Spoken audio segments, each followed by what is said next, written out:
we call life. It's the one guarantee, and one of few things that links everybody in the world to one another. We're all facing the inevitability of an eternal vast darkness or a higher plane of existence. But what if some of us could beat death? We all face our mortality in our own ways, but the following three stories show that some aren't willing to let go. Is there a way to come back from the beyond? Or are we spinning fantastical fallacies? Put your perception to the test as you determine whether these stories are a product of fact or fiction.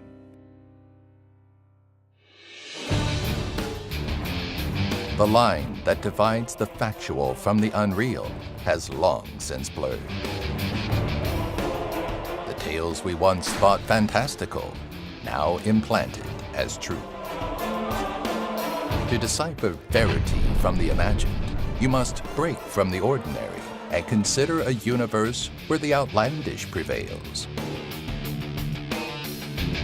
Can you expand your mind to see beyond our perceived reality? Can you decide what's fact or fiction?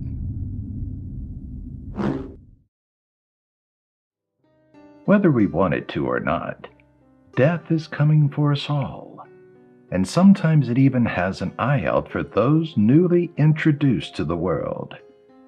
Bethany and Daniel Hartner were overjoyed to welcome their son and third child, Devin, into the world. But the small boy was met with something much colder than the warm embrace of his parents.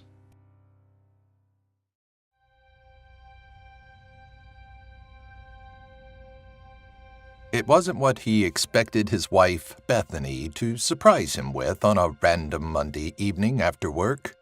But when Daniel saw the pregnancy test sitting on the bathroom counter, he was elated. Fast forward 9 months, and it seemed like that joy was falling apart right in front of him, lost to a reality that neither he nor Bethany had prepared for. All of the shopping for baby clothes, the preparation of a nursery, reading every how-to book on being a father. None of that mattered anymore, not as the doctor regretfully explained their baby was stillborn. Daniel held the death certificate in his hand in disbelief, questioning what they had done wrong. Devin would have been their third child. They knew how to handle the pregnancy and were still so careful. But it wasn't enough. Devin was born at 1 pound, 1 ounce, his tiny frame not taking in any air. Daniel could see how motionless his small body was and knew, before the doctor confirmed it, that his son had died. By the sound of Bethany's sobs, she knew it too. While Daniel did his best to accept what happened to his family, Bethany couldn't let go of Devin so easily. She struggled with the concept that he was dead, that maybe she did something wrong that caused his premature birth. She insisted on seeing his body one last time, her heart needing one moment with him before letting go. Later that evening, after a day of feeling sorrow and anger and confusion, Daniel and Bethany were escorted down to the morgue for a final visit with the son they never got to know. The tiny coffin that awaited them in the morgue was shocking, almost surreal. But Bethany persisted. As Daniel pried open the wooden top, there he was, tiny Devin, frost forming on his body.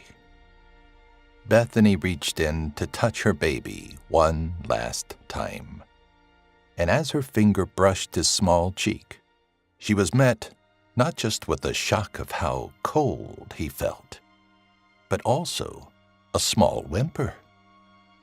Devin's body didn't move, but she definitely heard it, and judging by the look on Daniel's face, so too did he. After 12 hours in the cold of the morgue, the underdeveloped boy had somehow overcome death, brought back by the warming and loving touch of his mother. The medical staff, the very same doctors that declared him dead, attended to the miracle child, baffled by what many considered a miracle baby. Is what sounds like a fictitious and uplifting tale actually rooted in our reality? Frozen for 12 hours, could Devon be a case for cryogenics? Is it possible that the timeline is completely off, and in the chaos, the truth was muddied? Can you tell if we're tangling you in our web of deception? Tell us your thoughts in the comments, and stick around to find out. Next, we're going to look at the story of Mateo Guzman and how a simple drive on a familiar highway thrust him into what could serve as a PSA for wearing seatbelts.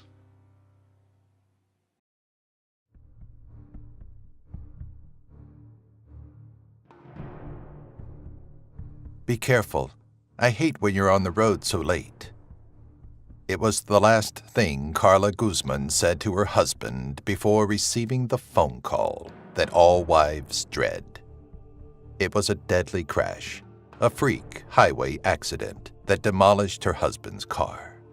Within the crumpled wreckage, the fire department found the motionless body of Mateo Guzman, blood soaking his face. They called out to him, but received no response. When they pulled him from the destroyed heap of metal, there was no question that he had died in the crash. Mateo had been returning home from a night with his friends when his car was struck, the catalyst of a very quick series of events that wound up taking his life.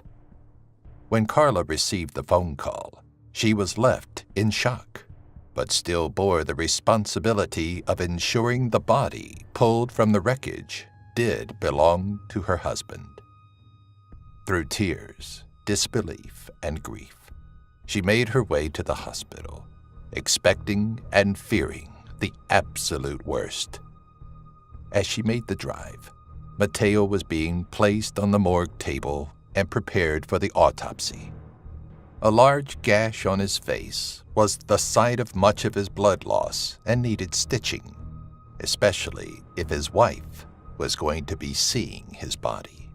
As the needle pierced his flesh, a trickle of blood appeared and dripped down his face. According to the report received by the morgue, he had been dead long enough for the flow of blood to have stopped. That he bled from a simple prick of a needle was a little surprising, but not nearly as much as when his eyes shot open. Mateo reacted as anyone who wakes up to being prodded with needles would, terrified. According to the newly revived Mateo, the pain had snapped him from what was thought to be death. As he came to terms with having been declared dead and the tragedy he lived through, Carla arrived at the hospital. Though she expected to be escorted to the morgue, she's brought to a hallway where she finds Mateo miraculously alive. Mateo says the unbearable pain is what woke him, but wouldn't being moved and handled have had the same effect? Could this be just a tall tale passed down through the ages? Or is the terrifying ordeal Mateo and Carla went through based on truth? Before we reveal tonight's answers, we have a question to pose. Could the victim of a murder also wind up being their best witness?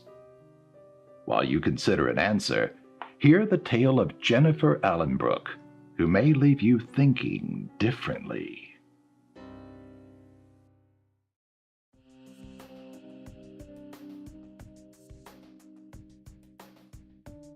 It was a case that had been seen way too often. Jennifer Allenbrook, 35, bullet wound from a .44 Remington Magnum to the temple. a scornful lover, unwilling to let her end what was likely an abusive and volatile relationship.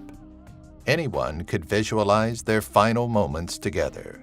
A distressed Alan Brooke telling her beau that they needed to end their fling that led to fits of rage as the two argued over their past and future. Those that knew them knew they weren't strangers to calling 911, but Jennifer stayed with him because she knew he loved her and would someday change. Then, one night, she reached her breaking point. As he threatened to raise a hand to her, she reached for something to defend herself and struck him. It was the first time she fought back. It would also be the last. By the time Alan Brooke was wheeled into the morgue, her boyfriend, John, had already been picked up for questioning and was, expectedly so, cracking under the pressure. As he tried to spin his version of the story, the lifeless body of Jennifer was placed in a room of other frigid corpses. Her body started to turn cold as John continued spewing his lies, this time claiming she had turned the gun on herself. The officers that picked him up listened to his woeful version of the past 5 years with Jennifer, and though they knew it'd be an easy arrest and conviction, they were unaware of how easy it would get. In the silence of the morgue, there was a scream.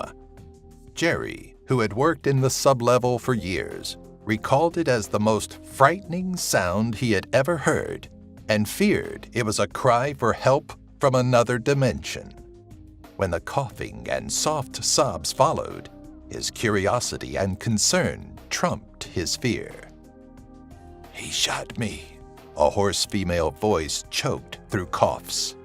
Jerry followed the sounds and found the once deceased Jennifer just barely moving. Her skin was freezing, but she was clinging onto a life everyone thought she had lost.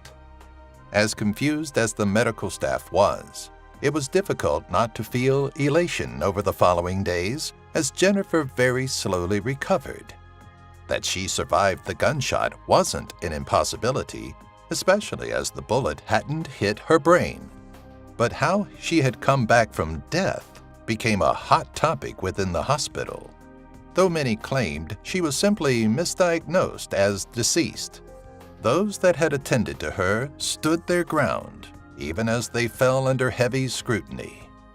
Jennifer eventually recovered, though she was left with permanent damage to her vision and PTSD from the nightmare of being shot, declared dead, and left in a room with the recently deceased. Is it possible for someone to survive being shot point blank in the temple with such a powerful gun? And why did so many medical staff misdiagnose Jennifer as being dead? Perhaps the bullet struck Jennifer just right, and the medical technology used to diagnose her was malfunctioning that day. What do you think? Let us know in the comments now. Are you ready to find out if you can decipher between fact or fiction? Let's look back at tonight's 3 stories and find out which were born from reality and which were fabrications of the imagination.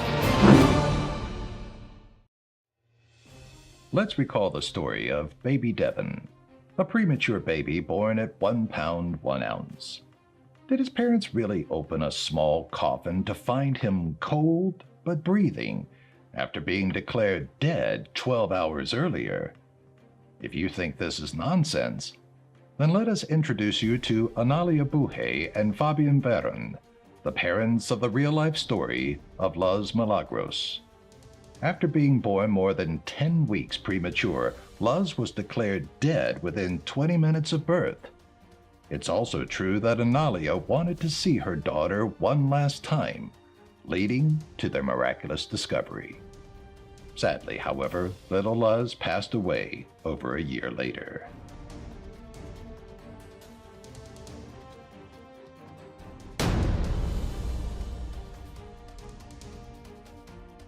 Do you believe that Mateo Guzman simply woke up from death after being poked with a needle? If you do, you'd be right. 33-year-old Carlos Camejor was involved in a deadly car accident that left him on a metal slab in a morgue. As a large gash on his chin was being repaired, he actually did wake up, claiming the pain was unbearable. To verify his story, Carlos posed with the autopsy order and obvious scarring on his face.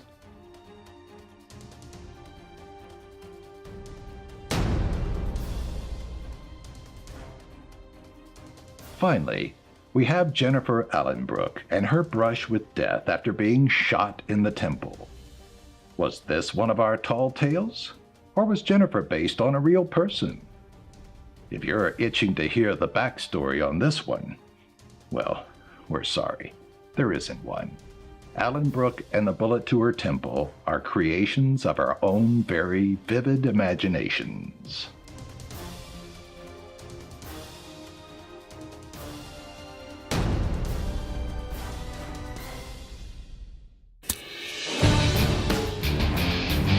How well did you do in tonight's video? Did you look past the deception of our world and define the off-blurred line that struggles to separate lies from the truth? Let us know in the comment section below. And should you find the urge to test your perceptions again, be sure to subscribe and join us next time when we ask you to decide what's fact or fiction.